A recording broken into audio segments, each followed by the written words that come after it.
that Lincoln watched assemble an administration. In both cases, they were examples he largely tried to avoid. But whether prepared or not, Lincoln had to quickly decide how he would govern. How would he award jobs in his administration?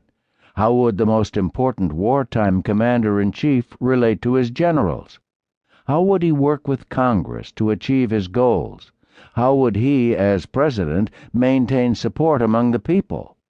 To answer these, Lincoln had but little more to draw on than the memory of his 2 years in the 30th Congress.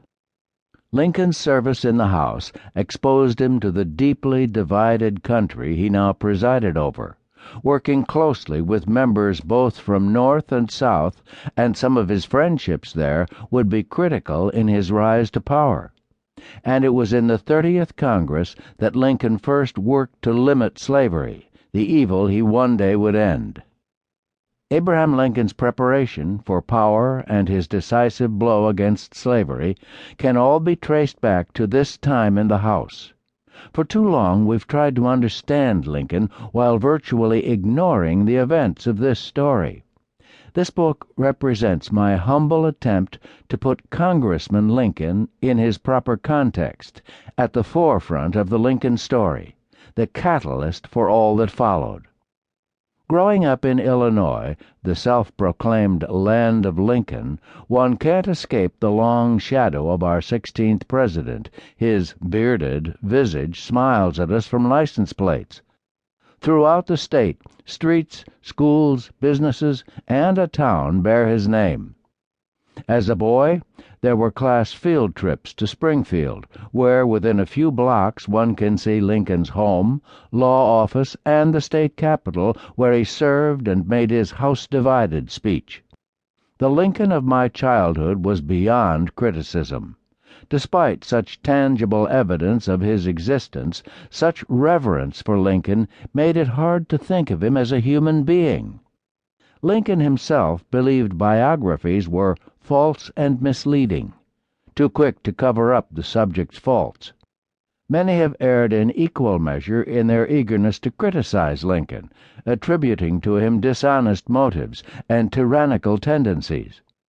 Much of this proceeds from our modern political experience of broken promises and starry-eyed would-be saviors who continually disappoint. As an adult, my understanding of Lincoln has fallen apart, only to be reassembled on sturdier ground. Lincoln is great because of his humanity, not despite it.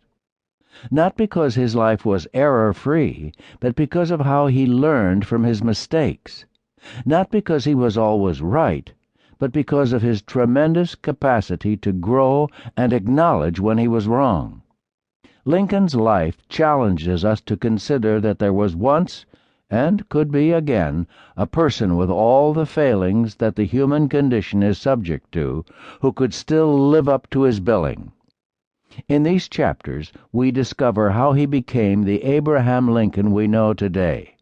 I hope you will experience some small measure of the joy that I've experienced in getting reacquainted with Lincoln for the first time. Chris DeRose, Phoenix, Arizona, October 17th, 2012. Prologue, an epistle to the Muse of History. Today it's known as Statuary Hall, a semicircular museum on the way from the Rotunda to the modern House of Representatives. The strange acoustics send the sounds of footsteps bouncing against the walls of the former House chamber. People quietly examine the men commemorated in marble and reverently walk along the floor where plaques mark the seats of the presidents who served in the House. The most popular is that of John Quincy Adams, the whispering spot. From there, due to the strange reverberations of the chamber, it's said that he could hear everything that was discussed among the opposing party. The room has the feel of a temple, somber and solemn, and this is appropriate in honor of the great men who walked and worked here. But to know the story of Congressman Abraham Lincoln, we must go back to the 30th Congress, the first illuminated by the power of gas.